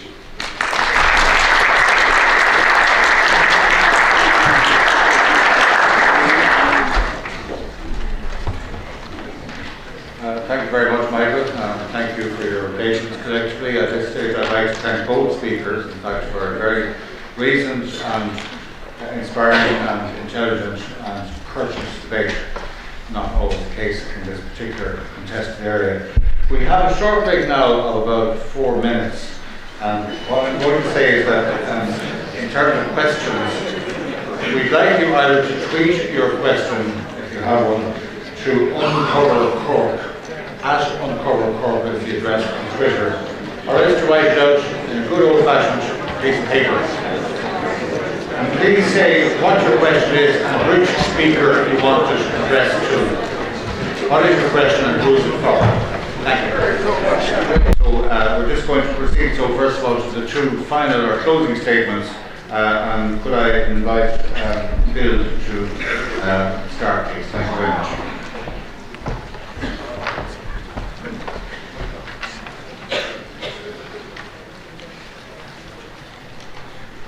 Let's review one final time those two contentions that I said I would defend tonight. Have we seen any good arguments for the conclusion God does not exist? I think the only serious argument that we've seen on behalf of atheism is that there cannot be an unembodied mind. But as I pointed out, we are familiar with ourselves as immaterial agents, and such phenomena as mental causation, intentionality, identity over time, and freedom of the will cannot be explained on either reductive materialism or non-reductive materialism. So I think a dualist interactionist view of mind and body is the best, and that in no way requires that there must be a body for there to be a mind. If the mind is a substance, there could be an unembodied mind that exists on its own. And in fact, in my arguments for theism, I've given arguments that there is such a mind. First, the argument from the origin of the universe. Here, I think Mr. Nugent is simply not adequately familiar with the Borg-Booth-Wellington theorem or its implications. When Wellington talks about there being a boundary in the past, what he says is that that boundary is either the beginning of the universe, or if there is something on the other side of it, it is the era which will be described by the yet-to-be-discovered quantum theory of gravity. In that case, that is the beginning of the universe. But in either case, the universe began to exist. So how does Professor Wellington, who is not a theist, explain the origin of the universe from nothing? In his article in 2015, in Inference magazine, he says, what causes the universe to come out of nothing? No cause is needed. It just pops into being uncaused from nothing. Now, how does he justify that? Well, what he says is that the positive energy associated with matter is exactly balanced by the negative energy associated with gravity. And therefore, on balance, the sum of the energy in the universe is zero, and therefore there doesn't need to be any cause of the universe's coming into being. Now, with all due respect, this is sort of like a bad joke. It's like saying if your assets are exactly balanced by your debits, then your sum total net worth is zero, and therefore there doesn't need to be any cause of your financial situation. As Christopher Isham, who is Britain's leading quantum cosmologist, points out, there still needs to be ontic seeding to create the positive and negative energy in the first place. So I think that the best explanation for the origin of the universe, as I've argued, is a personal, timeless, changeless, causeless being who created the universe. Secondly, what about the life-permitting universe? Again, Mr. Nugent has refused to defend either physical necessity or chance as the best explanation. Design gives a perspicuous explanation of the fine-tuning. As for the moral argument, he points out that there are many theories that are non-theistic about moral values. Right, and they all tend to just presuppose or start with the assumption of the intrinsic value of human beings. But it's precisely on atheism that that is called into question. Why think that this herd morality evolved by this primate species on this planet is objectively binary or true? What explains what is right and wrong? The atheist has no answer. So if you do believe that there are some objective moral values, for example, if you think it's objectively wrong for priests to sexually abuse little boys and then try to cover it up, then you recognize there are at least some objective moral values and duties, and you should agree then that God exists. The resurrection of Jesus has gone undiscussed in tonight's debate, sadly, because this is the justification for Christian theism. Finally, as for the experience of God, if I can just close on a personal note, I myself wasn't raised in a church-going family, but when I became a teenager, I began to ask the big questions in life. Why am I here? What is the meaning of my existence? And I began to read the New Testament, and as I did so, I was absolutely captivated by the person of Jesus of Nazareth. There was a wisdom and an authenticity about this man's life and teaching that I had never encountered before, and I knew I couldn't reject him. Well, after about 6 months of the most intense soul searching I've ever been through, I just came to the end of my rope, and I cried out to God and experienced a kind of spiritual rebirth in my life, in which God became a living reality to me, a reality that I've walked with now for over 40 years. And I believe this is a reality that you can find if you too will search for him with all your mind and with all your heart. Do what I did. Pick up a New Testament and ask yourself, could this really be true? Could there really be a God who loves me and sent his son to die for me? I believe it could change your life just as it changed mine.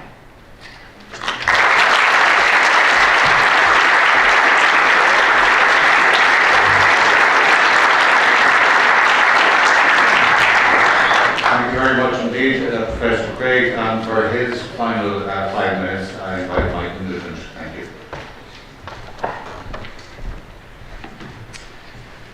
Okay, my opening contribution, I gave 20 reasons why the idea of a God seems implausible, including that a pure mind without a body is an invented convenience, that it was no mechanism for interacting with matter, that it cannot be perfect and changeless beyond time or space, and cannot be all-perfect, all-knowing, all-powerful, and all-good. I gave 10 reasons why reality seems as we would expect it to be with no God, including that if there was a God, we would expect to see a human life being central to a proportionate universe. Instead, we see an impersonal universe of 100 billion galaxies. I gave 10 reasons why morality seems as we would expect it to be with no God, including that if there was a God, that we would expect to see everybody getting the same moral message, but instead we see different moral messages evolving throughout history and geography. I gave a plausible scenario for objective morality without invoking gods. In my second contribution, I countered some of Bill's main arguments. With regard to Kalam, I said that both premises are questionable, and that even if both were true, the conclusion would not follow from them, because they rely on different meanings of the phrase begins to exist.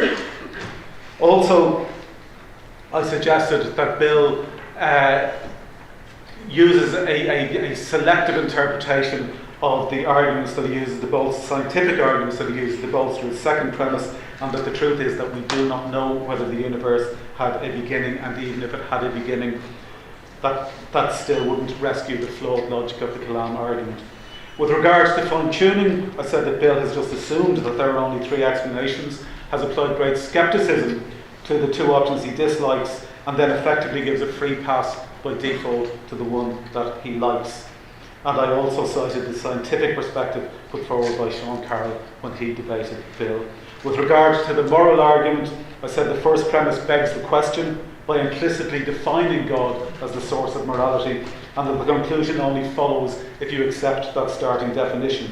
I cited Bill's debate with Shelley Kagan, where Bill's underlying concern with a morality not grounded in God was ultimately that it just seemed to Bill to be hopeless. And I showed how, like a good barrister, he engages in home team refereeing, applying greater scepticism to arguments he opposes than to arguments he supports. And I said that's exactly what you would want your barrister to do. And if you're a Christian, he's an excellent person for arguing why Christianity is true. But it's not what you would want your judge to do, and I hope that that's the capacity in which you are here tonight. Now, none of this makes any of his arguments false. It's just a reason to be cautious about it. I asked Bill several questions. One that I haven't got an answer to yet: is it possible that you might be mistaken? in terms of justifying as objectively moral the Christian God repeatedly ordering the Israelites to slaughter children and infants of other tribes. Still haven't got an answer to that one. Hopefully it might come up in the questions. How is it just that people who lead morally evil lives can escape their eternal punishment by simply repenting on their deathbed? Again, hopefully that might come up in the questions. With regard to the Borde-Vilenkin theory, Bill suggests that I don't understand it and that I'm misquoting it. Actually, I literally quoted, I held up the paper and quoted the sentence from it. You know, I'll give people copies of it afterwards if they want copies, but I think go to the original source. Don't just go to one quote from Alexander Vilenkin, who has made several quotes which show his evolving view on the matter. Now, Bill suggests that Alexander Vilenkin's view of the universe coming into nothing is a bad joke, as if Alexander Vilenkin was Joe Gatto, an impractical joker being told to pretend to be a cosmologist. That is not the case. I can guarantee you Alexander Vilenkin knows more about quantum physics than either Bill or me. And if we're going to look for credible answers, I would suggest that we go to people who are openly saying, we don't know, we're trying to figure it out, we don't yet know, and when we come to answers, they will be provisional and always open to revision when we get further evidence. I want to finally touch on the Jesus thing, because you're right, Bill, I didn't actually discuss that then. Again, that comes down to whether you start by believing Jesus is the Son of God. If you don't, the Bible is an unreliable source. If you do believe it, the Bible is not only reliable, but it is inerrant. But if you are looking at it from a perspective of not starting with that belief, then what you see is the story of an apocalyptic Jewish preacher who gradually evolves into part of a newly created God, and whose relationship with the supposed Jewish God shifts from the resurrection in the writings of Paul, which is chronologically the first writings, to his baptism by John the Baptist in Mark, which is the first of the Gospels, to his birth in Matthew and Luke, and to the beginning of everything in John. Thank you very much.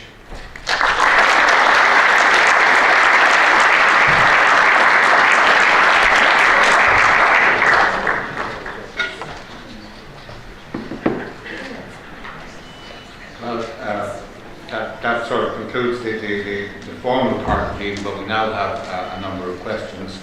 We do have to leave here within a reasonable period of time, but I think we have maybe 20 minutes or so. I must also quote a secular Jewish friend of mine in New York, who, thanks to the wonders of the internet, asked me the question, dying to know the answer to this burning issue. If you post it soon, I'll be able to read the results on the bus home. Can't wait to hear.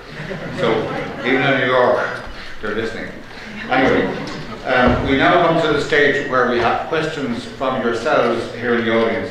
Now, unfortunately, the next microphones appear not to be working, so I'm going to have to be slightly awkward here and ask our two speakers to join me at the microphone here. And I will ask, I'll go from one to the other with these questions, and each will have a chance to respond and then the other to comment. So, sorry if this is slightly awkward, particularly for our two speakers, but otherwise you wouldn't hear them and the people next door would hear nothing at all. So, my first question is, it's for you, Michael, and it says, when evolved morality conflicts between different brains, how do we judge what is good?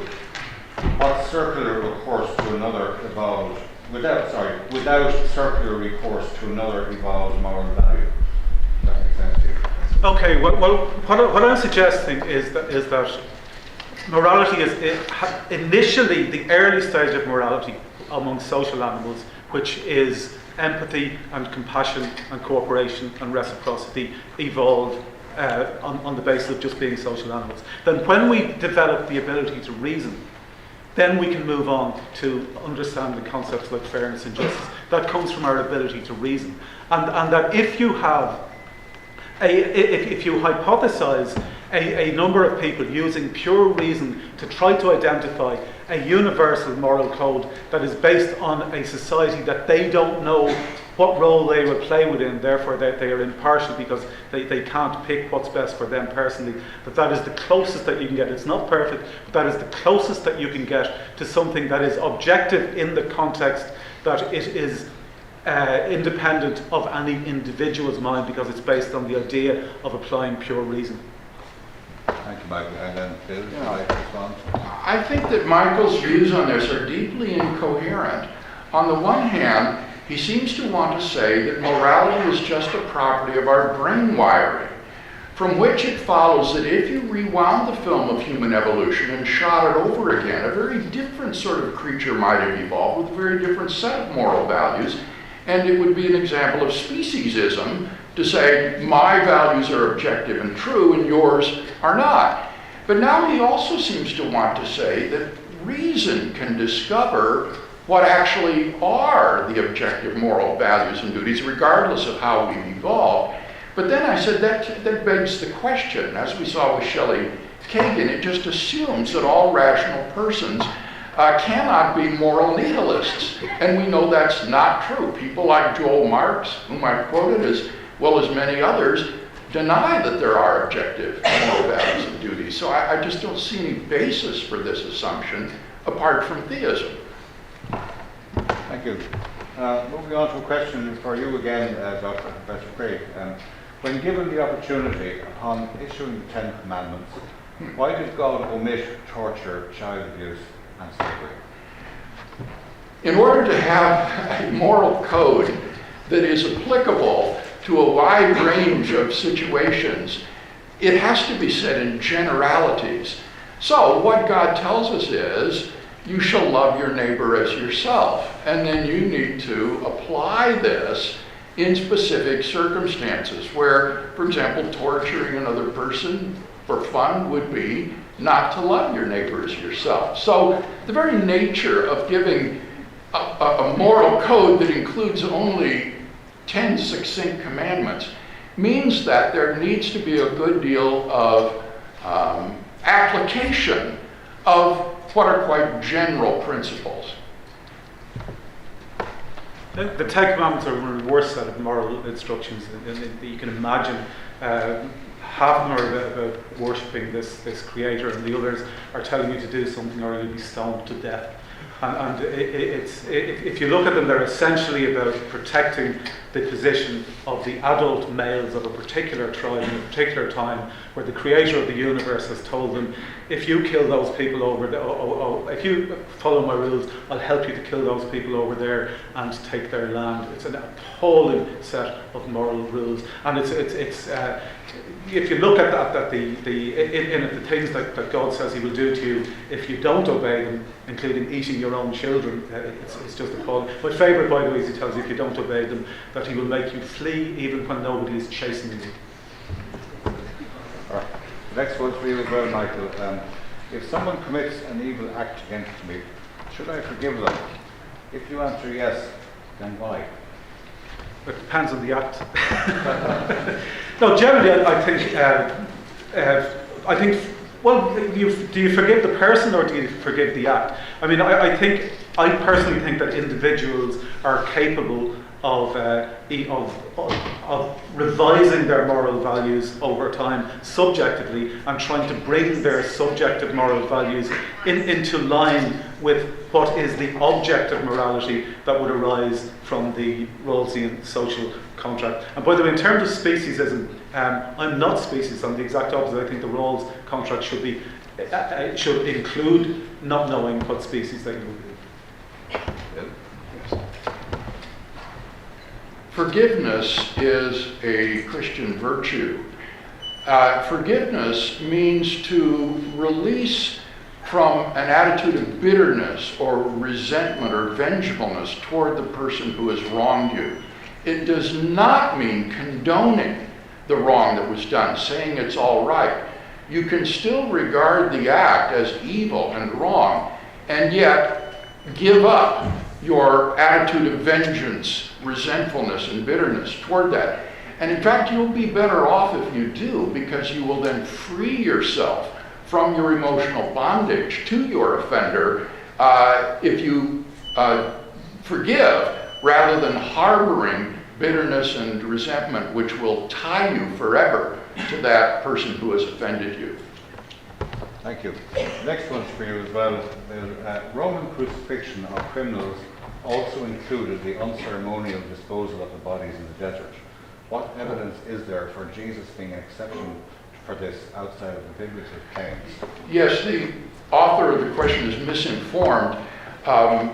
Romans, the Roman procurators, that is to say of Palestine, during wartime disposed of the bodies in the way that was suggested. But during peacetime, such as when Pontius Pilate was prefect, bodies were given over to the Jewish Sanhedrists, the temple leadership in Jerusalem, out of sensibility for Jewish concerns about proper burial.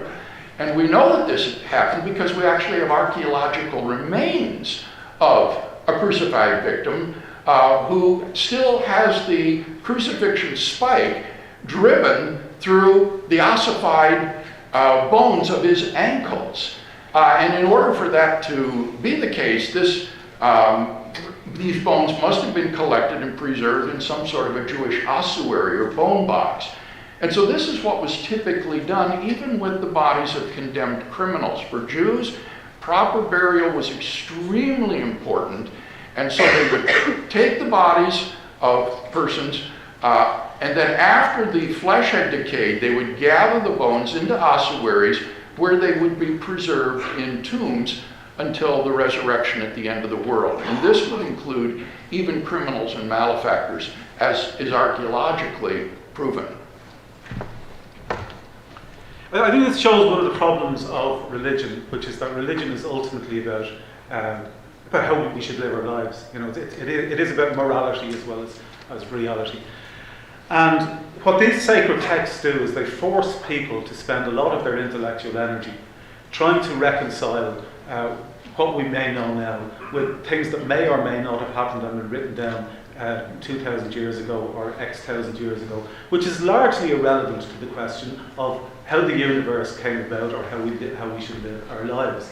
And it is why Bill also, and in fact, ironically enough, I have respect for Bill because of this. It is why Bill defends the divine command theory in terms of the killing of infants, because it is in the Bible, and Bill believes that the Bible is inerrant. Now, there's any number of ways that Bill wasn't sincere that he could, twist his way out of that, but he doesn't. He stands by it, and so I do respect him for that. But I do think that it shows the problem of placing so much emphasis on these texts that were written thousands of years ago by people who were doing their best at the time, but who just were doing what they were doing then. Thanks, Michael. The next one is for you as well. Interesting one coming up. Dostoevsky's character Ivan Karamazov, I'm not sure, stated that if God does not exist, then everything is permitted.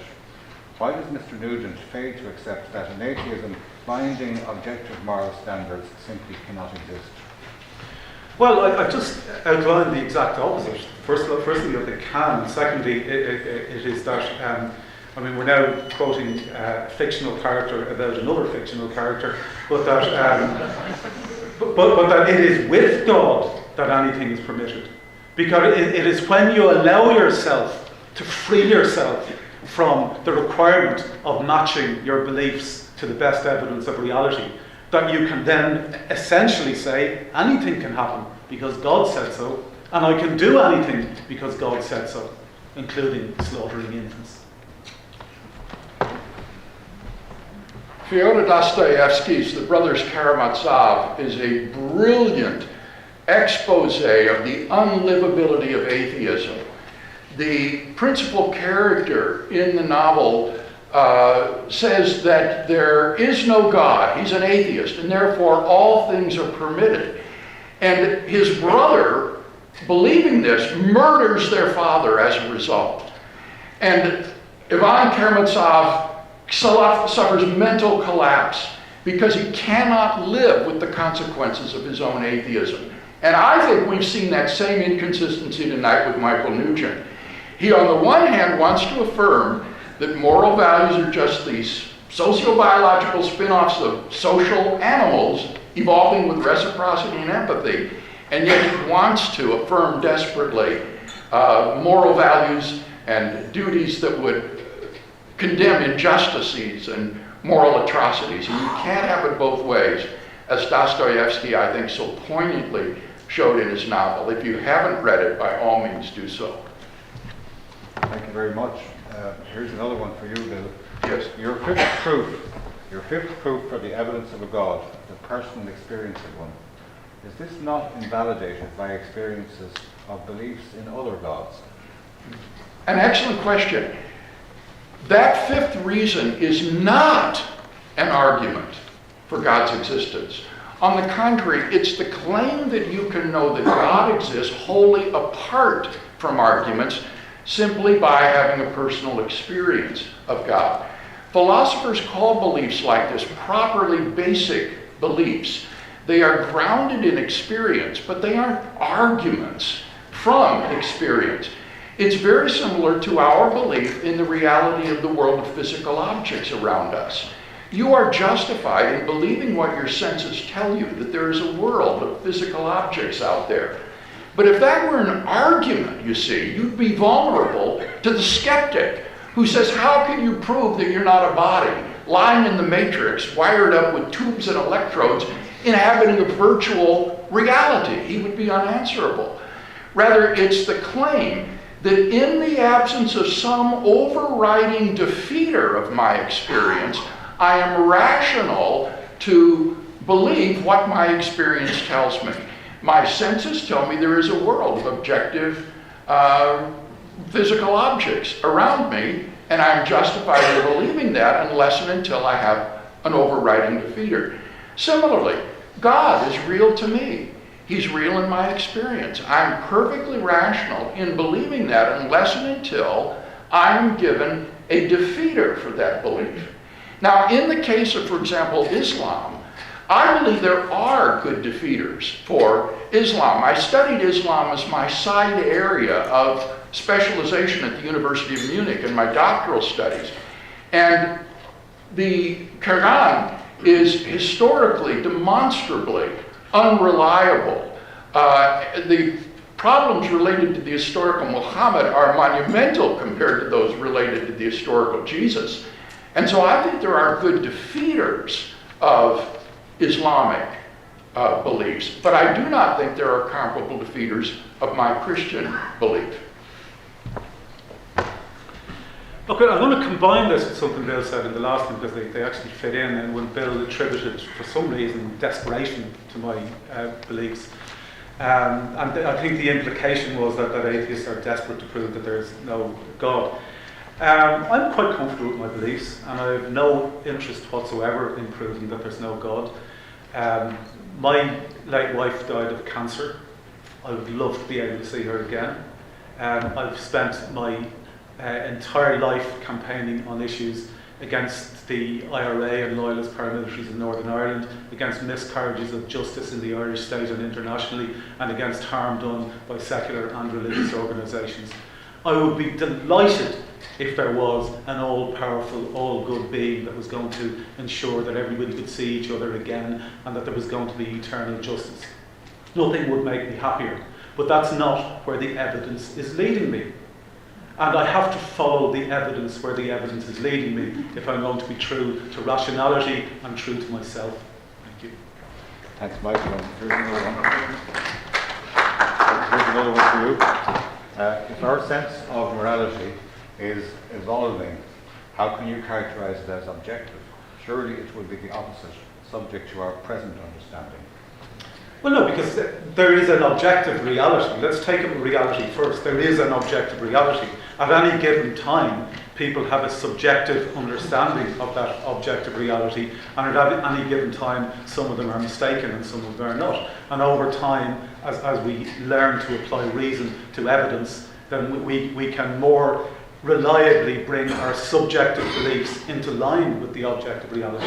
We never actually get there, but we can move closer and closer, and the scientific method in terms of reality is the best way to do so. Similarly with morality, in the same way as you can apply reason to the evidence of reality to try to best understand what's happening, you can apply reason to our behaviour to try to best understand what would be, objectively, rationally speaking, the best world for every sentient being, which could be designed by rational people who don't know what role they would play within that world, including, in my view, what species they would be. And that provides a rational version of objective reality, and then we all have subjective interpretations of that that may or may not correspond to it.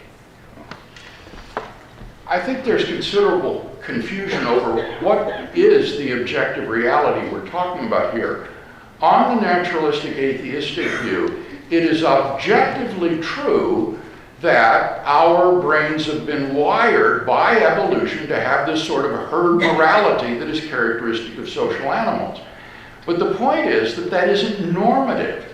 It's not binding. There's no reason to think that that is true. If you rewound the film of evolution and shot it again, then very different sets of values and duties might have evolved, and none of these would be normative. So they are objective in the sense that it is true that evolution has programmed us to believe certain things, but they are not objective in the sense that they are normative, binding and valid, independent of human opinion. Thank you. One more question for you, William. Why do you think the moral question of killing animals is absent from Christianity and most religions? James, of course, is an exception. Why do I think that the killing of animals is not part of most religious codes? I have no idea. I'm a philosopher, not a sociologist or a student of comparative religions. I assume that, for example, in Old Testament Judaism, there was nothing thought to be wrong about eating meat. They weren't vegetarians, and it's up to your personal conscience, I think, today, whether or not you want to be a vegetarian or not. That's a personal ethical choice. Maybe we've got some common ground here. Yeah, well, except in biblical times, it's not just their personal opinion, it's also the God's opinion. The God seemed to delight in having animals burnt for his entertainment. And even in his Jesus form, he was sending demons into herds of pigs and sending them over cliffs. So there clearly is if you believe that as most atheists do, because if you accept the theory of evolution, you are more likely to recognise that we are one of many species who share this planet, and that non-human animals have the same value as we have. They were not put here for our benefit by some imaginary creator. Then if you have that perspective, then you will have a very, very different view, and you won't see it as simply subjective as to whether we should slaughter billions and trillions of sentient beings for our convenience. And one final question is that, okay, I think we have to wrap it then. This question is available, I think it's equally aimed at both of you. How would life on other planets affect faith? For me, let me just say, I was horrified at that last answer. Did you hear what he said? Non-human animals have the same value as human beings. Rats, flies, mosquitoes. That's true, yeah. These have the same moral value as human beings. Well, that is consistent atheism, isn't it? Namely, they have no moral value. So if you find that, as I do, morally abhorrent, then I think that gives tremendous reason for rejecting this atheistic view of reality. Now, what was the question? Life